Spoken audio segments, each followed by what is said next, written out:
말씀은 열왕기하 2장 1절에서 14절까지입니다. 열왕기하 2장 1절에서 14절까지 말씀 번갈아 가며 읽습니다.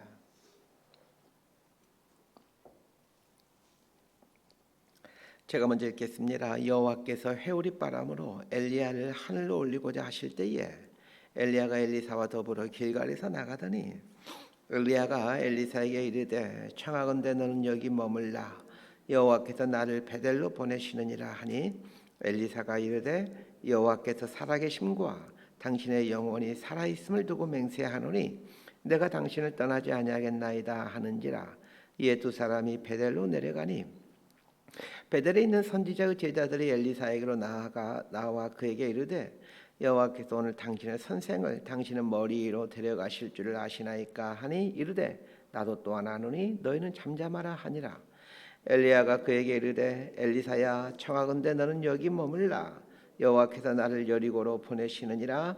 엘리사가 이르되 여호와께서 살아계심과 당신의 영혼이 살아있음을 두고 맹세하노니 내가 당신을 떠나지 아니하겠나이다 하니라.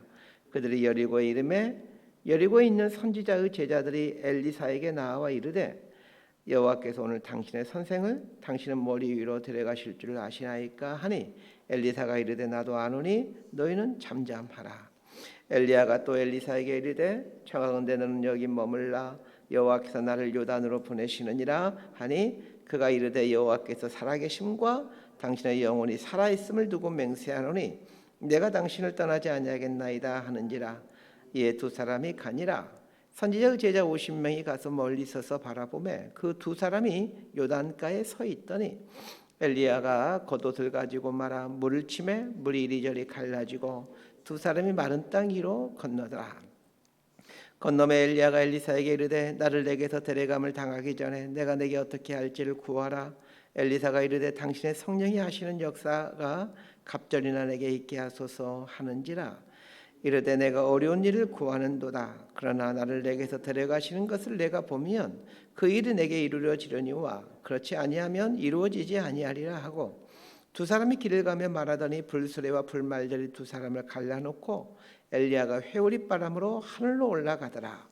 엘리사가 보고 소리 지르되 내 아버지여 내 아버지여 이스라엘의 병거와 그 마병이 하더니 다시 보이지 아니하는지라. 이 엘리사가 자기의 옷을 잡고 둘로 찢고 14절까지 함께 읽습니다. 엘리야의 몸에서 떨어진 겉옷을 주워 가지고 돌아와 요단 언덕에 서서 엘리야의 몸에서 떨어진 그의 겉옷을 가지고 물을 치며 이르되 엘리야의 하나님 여호와는 어디 계시니까 하고 그도 물을 치며 물이 이리저리 갈라지고 엘리사가 건너니라. 아멘. 이 열왕기라는 말은 왕들의 이야기를 열거한다라는 뜻이라고 말씀드렸죠. 열왕기라는 말의 뜻이 왕들의 이야기를 열거하다. 이기에 이스라엘의 수많은 왕들의 이야기가 열왕기 상하에는 등장하죠. 그러나 열왕기라는 말을 깊이 묵상하면 여기서 말하고 있는 왕이란 이스라엘을 통치하던 왕들을 말하기도 하겠지만 이스라엘의 영원한 왕이신 하나님을 뜻하는 말이기도 합니다.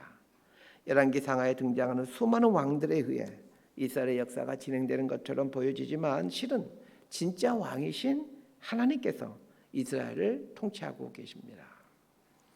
왕들의 이야기라는 열왕기 상하에는 왕들의 이야기만 기록해 주는 것이 아니라 선지자들의 이야기가 계속해서 등장합니다. 대표적인 사람이 엘리야 선지자와 엘리사 선지자입니다. 오늘 본문에 보면 이 엘리야 선지자에게서 엘리사 선지자에게로 이 선지자 직분이 계승되는 내용을 다루고 있습니다. 이 왕들의 이야기라고 하는 열왕기서에서 왜 선지자에 대한 이야기를 이렇게 자세히 다루고 있는 것일까요? 그 이유는 간단합니다. 선지자는 하나님의 대리자입니다. 왕들의 이야기인 열왕기 상하에서 이 하나님의 대리자라고 하는 선지자 이야기를 등장시키는 이유는 이스라엘의 실질적인 통치자가 하나님이시다라는 것을 알려주기 위함입니다. 오늘 본문은 이제 엘리야 선지자가 사명을 완수하고 선지자 직분을 이제 엘리사에게 승계하는 장면입니다. 엘리야는 엘리사에게 선지자 직분을 이제 승계하고 하늘로 올라갑니다. 그런데 엘리사에게 선지자 직분을 승계하는 장면을 보게 되면 그 이상한 내용들이 등장합니다. 자, 1절에서 3절까지 말씀 함께 봅니다. 시작.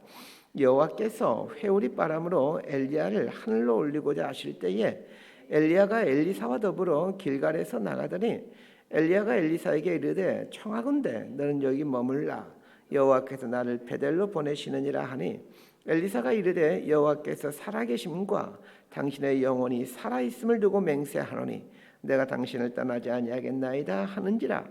이에 두 사람이 베델로 내려가니 베델에 있는 선지자의 제자들이 엘리사에게로 나와 그에게 이르되 여호와께서 오늘 당신의 선생을 당신의 머리 위로 데려가실 줄을 아시나이까 하니 이르되 나도 또한 아노니 너희는 잠잠하라 하니라. 통상적으로 선지자 직분의 승계는 기름 붓는 의식을 통해서 이루어집니다. 선지자뿐만 아니라 왕과 제사장 직분은 이 기름 붓는 의식을 통해 그 공식적으로 승계가 이루어지죠. 사무엘 선지자가 소년 다윗에게 왕으로 기름 붓는 장면을 보게 되면 당시 왕, 선지자, 제사장 직분에 대한 승계 의식이 어떠한 모습인지를 가늠할 수 있습니다. 왕, 선지자, 제사장에 대한 승계 의식은 기름 붓는 의식입니다. 기름을 부어서 네가 왕이다, 네가 제사장이다, 네가 선지자다 이렇게 했는데, 그렇다면 엘리야 선지자는 엘리사를 자신의 후임 선지자로 세우고자 할 때 기름 붓는 의식을 치러야만 했습니다. 그러나 오늘 본문을 보면 기름 붓는 의식은 나오지 않고 엘리야 선지자가 엘리사를 이리저리 데리고 다니는 내용들이 나옵니다. 자, 1절에 보면 이제 길갈이라는 곳이 나옵니다. 우리 성서질 역사 때 제가 이제 요 부분 성서질 역사를 배우신 분들은 요 이제 길갈, 오늘 본문에 나오는 길갈부터 시작해서 아주 중요한 구약 성경의 지명들인데 이 지명들이 이제 머릿속에 그려지셔야 됩니다. 첫 번째 등장하는 곳이 이 길갈이라는 곳입니다. 이 길갈이라는 곳은 여리고 바로 옆에 있는 곳으로서 요단강을 건너자마자 있는 곳이 길갈이라는 곳입니다. 출애굽한 이스라엘 백성들이 40년의 광야 생활을 마치고 요단강을 건너 가나안 땅으로 들어갈 때 가장 먼저 이르게 된 곳이 이 길갈이라는 곳이었습니다. 여리고성을 점령하기 위해 잠시 진을 쳤던 곳이기도 합니다. 그러니까 길갈이라는 곳은 여리고와 붙어 있는 곳이다라는 것을 기억하셨으면 합니다. 엘리야 선지자와 엘리사가 길갈에 있을 때 엘리야 선지자가 엘리사에게 이렇게 말합니다. 너는 여기 머물러라. 여호와께서 나를 베델로 보내신다라고 말합니다. 이 베델이라는 곳이 어디에 있는지를 알아야 합니다. 이 길갈은 요단강가에 있기 때문에 아주 낮은 지형에 있습니다. 반면에 베델은 예루살렘의 북쪽에 있는 곳으로서 예루살렘처럼 산악 지역에 있습니다. 예루살렘을 비롯한 그 중앙 산악지대는 800m, 900m, 1000m 이런 높은 고도에 있습니다. 그러니까 길갈에서 베델로 가려면 길갈은 여리고랑 붙어 있는데 여리고는 마이너스 250m 아주 낮은 지역이죠. 그러면 거기 마이너스 250m가 되는 곳에서 그 1000m 가까이 되는 베델로 가려면 험난하고 경사가 아주 심한 산악지형을 통과해야만 합니다. 거리상으로는 그렇게 멀지 않는데 워낙 경사가 심해 길갈에서 베델로 가는 과정은 여간 힘이 드는 게 아닙니다. 예수님께서 해주신 그 선한 사마리아인의 비유에 보게 되면 예루살렘에서 여리고로 가는 중에 강도 만난 사람이 이야기를 해주고 있죠. 예루살렘에서 여리고로 가는 길은 경사가 심해 예수님 시대에도 강도들이 들끓고 있는 지역이었습니다. 길갈에서 베델로 가는 길도 예루살렘에서 여리고로 가는 길과 거의 같은 수준입니다. 오히려 길갈에서 베델로 가는 여정이 여리고에서 예루살렘으로 가는 여정보다 더 멀고 험난합니다. 이스라엘 지형에 대한 이런 지식을 갖고 있어야 오늘 본문에 길갈에서 베델로 간다라는 의미를 충분히 알 수 있게 됩니다. 지금 엘리사는 엘리야 선지자로부터 선지자 직분에 대한 승계를 받으려고 합니다. 그런데 엘리야 선지자가 길갈로 가자고 해서 길갈로 왔는데 갑자기 베델로 가자라는 것입니다. 그러면서 엘리사에게 이렇게 말하죠. 너는 여기 있어라. 이렇게 말을 합니다. 길갈에서 베델로 가는 길이 어떤 길인지를 알고 있는 사람에게 너는 여기 있으라 라는 말은 참 감사한 말이죠. 길갈에서 베델로 가는 길은 너무나도 힘들고 험난한 길이기 때문입니다. 엘리야 선지자는 엘리사에게 길갈에서 너는 여기 있으라 라고 말을 하므로 지금 엘리사를 시험하는 것입니다. 보통 사람 같으면 그 웬 떡이냐 하면서 선생님 말씀에 순종하여 여기 있겠습니다. 아마 이렇게 말했을 겁니다. 그런데 엘리사는 하나님의 살아계심을 두고 맹세하노니 당신을 떠나지 않겠습니다 라고 하면서 엘리야 선지자를 따라 베델로 올라갑니다. 길갈에서 많은 고생을 하면서 베델로 오게 됩니다.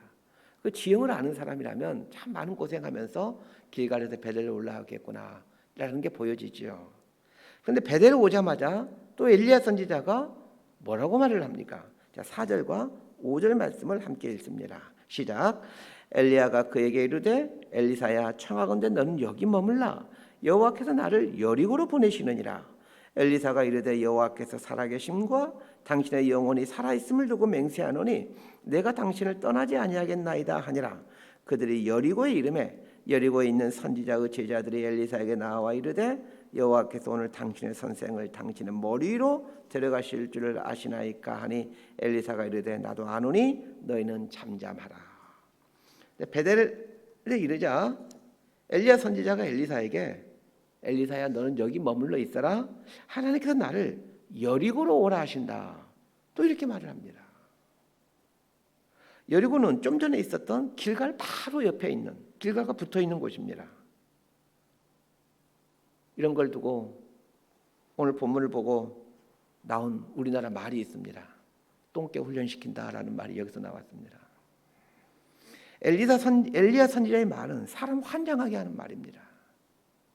길갈에서 그 고생하면서 베델로 왔더니 베델에 도착하자 이번에는 길갈 바로 옆에 있는 여리고로 가자고 합니다. 그때마다 엘리야 선지자가 늘 하는 말이 있습니다. 너는 여기 머물라.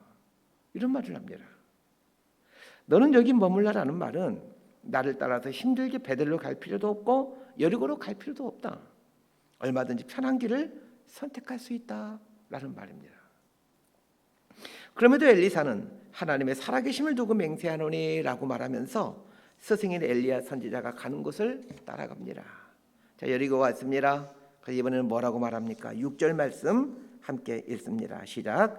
엘리야가 또 엘리사에게 이르되 청하건대 너는 여기 머물라. 여호와께서 나를 요단으로 보내시느니라 하니 그가 이르되 여호와께서 살아계심과 당신의 영혼에 살아있음을 두고 맹세하노니 내가 당신을 떠나지 아니하겠나이다 하는지라.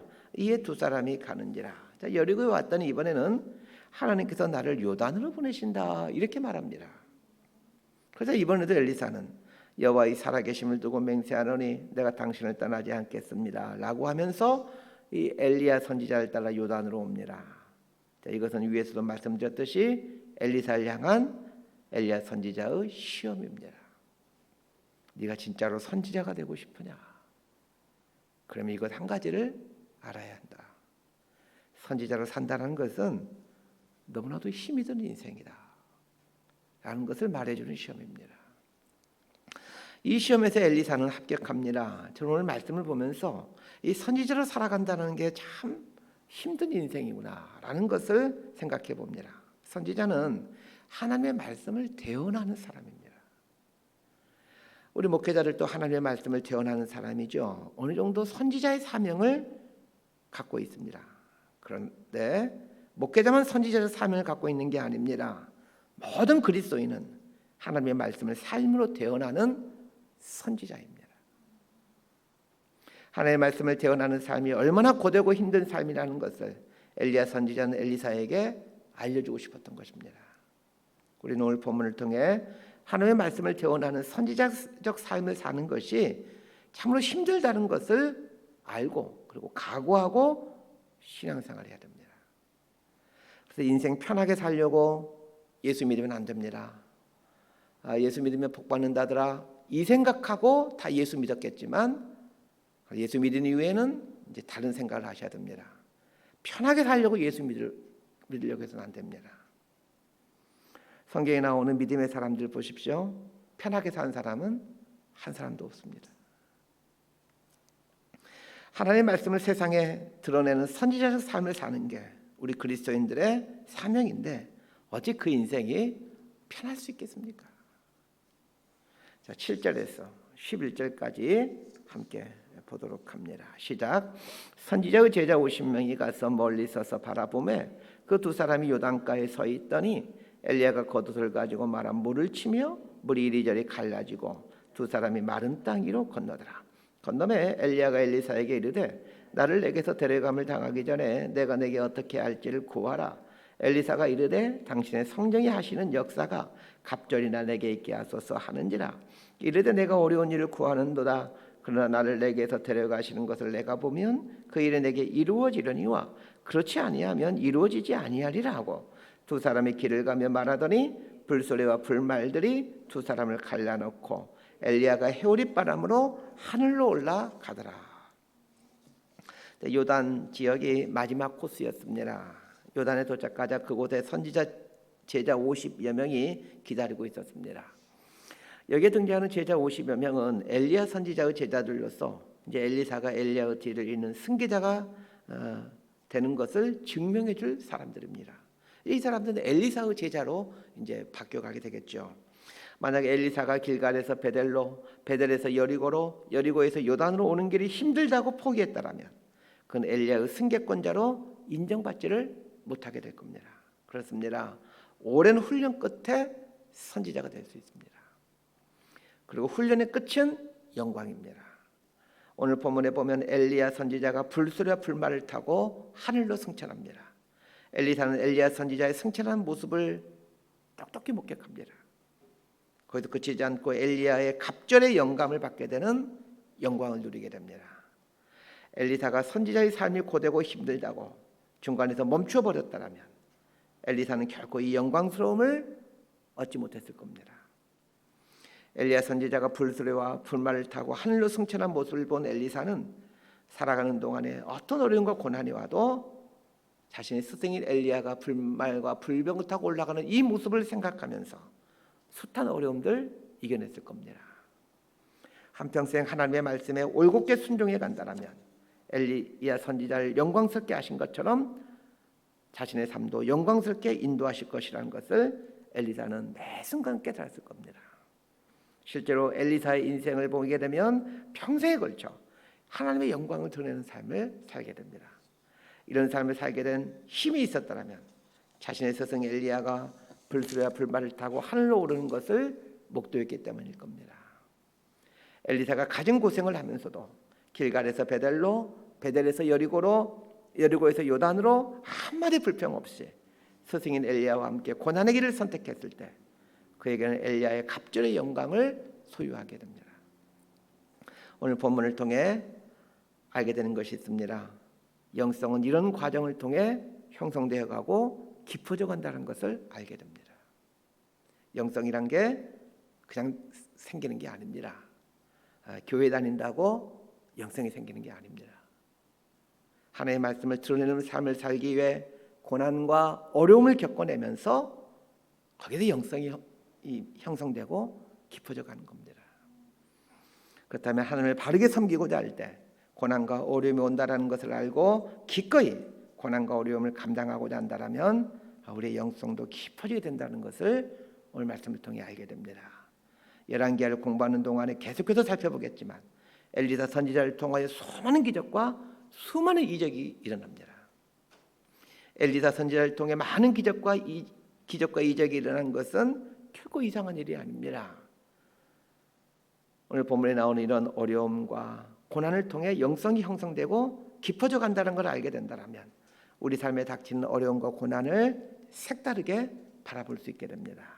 인생 고난과 역경이 우리의 영성을 깊게 만들어가는 도구가 된다는 것을 알게 됩니다. 말씀 정리합니다. 우리 모두는 하나님 말씀을 드러내며 살아야 되는 선지자적 삶으로 부름받았습니다. 하나님의 말씀을 드러내며 사는 삶을 살고자 할 때 많은 어려움과 고난이 있습니다. 쉽게 하나님의 말씀을 드러내는 선지자로서 삶을 살 수 있는 게 아닙니다. 편하게 살고자 하는 생각을 내려놓으셔야 됩니다. 또 하나 기억할 것은 고난과 어려움을 통해 영성이 형성되고 깊어져 간다는 겁니다.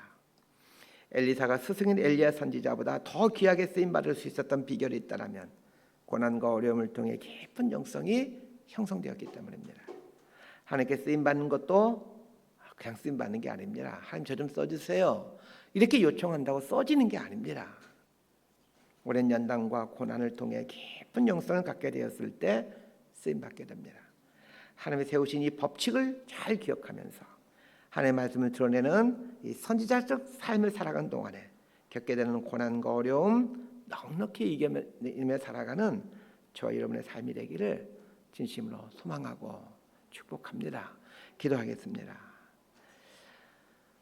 길갈에서 베델로, 베델에서 여리고로, 여리고에서 요단으로 계속 옮겨감으로 엘리사를 시험하였습니다. 힘든 여정이었지만 엘리야 선지자와 함께 하시는 하나님을 신뢰하였기에 끝까지 엘리야와 동행한 이 엘리사의 이 삶을 묵상해 봅니다. 하나님의 말씀을 드러내는 선지자의 삶이 무엇인지, 그리고 이런 삶을 살고자 하는 사람이 어떤 각오를 하며 살아야 되는지, 또한 이런 각오와 결단을 하며 살 때 어떤 영광과 복을 누리게 되는지를 오늘 말씀을 통해 보게 됩니다. 하나님의 말씀을 드러내면서 하는 선지자로 불러주신 이 하나님의 부르심을 깨닫고 매 순간 하나님의 길을 걸어가는 저희가 될 수 있도록 용기와 힘을 도와여 주옵소서. 예수님 이름으로 기도드리옵나이다. 기도하고 돌아가시겠습니다.